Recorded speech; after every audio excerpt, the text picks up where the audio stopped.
translated into Spanish later. But I think it's really important that we talk about this because there's a lot of things going on in the government. And sometimes, unfortunately, we do miss things because there's a lot of different avenues where you could get news from. So this particular news comes from Punchbowl News and it was printed on the 24th of November. So this particular article talks about the CIA in Mexico raised concerns about Crenshaw to Langley. Okay. So for everyone who always complains about immigration, the United States, how everyone comes here, well, we are part of the problem. Why are we part of the problem? Because we destabilize countries, okay?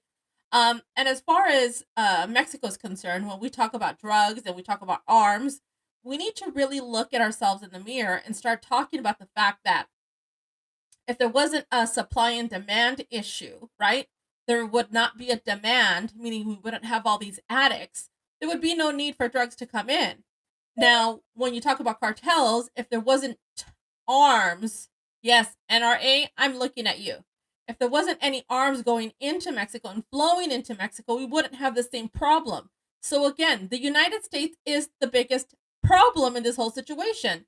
And it is a vicious circle that doesn't stop. So let's talk about it. Let's read this article. So again, this article came out on November 24th.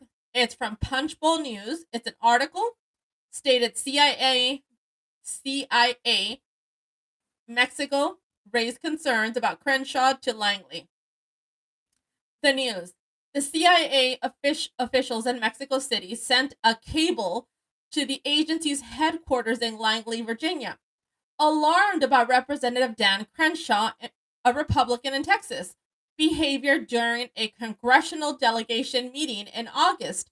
According to multiple sources in the administration, intelligence community, and Capitol Hill, the CIA officials raised concerns about Crenshaw's seemingly unprofessional behavior linked to drinking and decorum in the presence of the Mexican officials. According to these sources, Crenshaw was in Mexico in August as part of his role as the chair of the House of Intelligence Committee. Cartels Task Force. He no longer chairs that task force since being disbarred or disband. I'm sorry, that's the word, disband. Okay. The CIA declined to comment on record. The meeting also included Democratic Rep. Lou Carrera, Democrat from California. Crenshaw took part in a toast that included crude language, which made women in the room uncomfortable, according to multiple sources. We reported last week that Speaker Mike Johnson, hi everybody, Speaker Mike Johnson and the House Intelligence Committee Chair Rick Crawford, Republican from Arkansas, banned Crenshaw from taxpayer-funded congressional delegation travel for 90 days after the incident. Crenshaw also gave up his role as chair of the Cartel Task Force. Crawford wanted to remove Crenshaw from the Intelligence Committee, but Johnson vetoed that effort. Crawford was also aiming to strip Crenshaw of the subcommittee chairmanship overseeing defense intelligence. Crenshaw still holds that position. Hello, everyone. Hi, nice to see everybody here. Thank you for being here. A spokesman for Crenshaw sent the statement.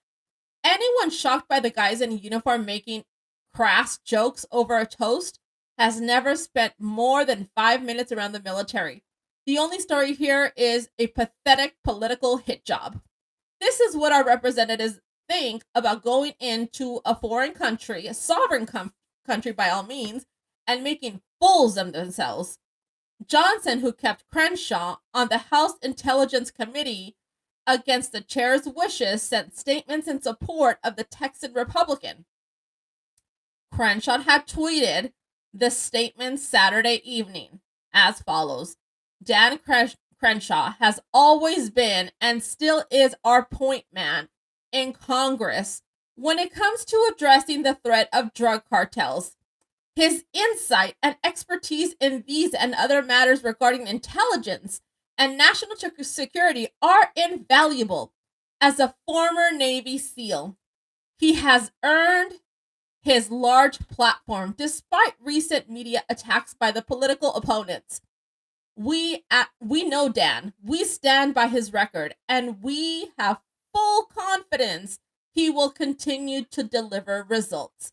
I don't know about you guys, but I think that anybody who goes and visits a foreign country, whether it's sovereign or not, and makes drastic comments in front of women that are obviously political representatives is unjust and is just downright crude and rude. How disrespectful for someone of our country to visit a different country and say, yeah, I'm the representative, but I'm an asshole. That's who I am.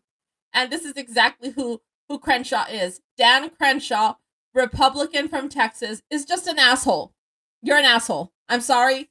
Not really sorry, okay? This is a story on Punchbowl that was released on the 24th of November. If you want to go see it, you could read it, but this is bullshit. I don't understand how we're supposed to have good diplomatic, relationships with other countries when we continue to send buffoons in.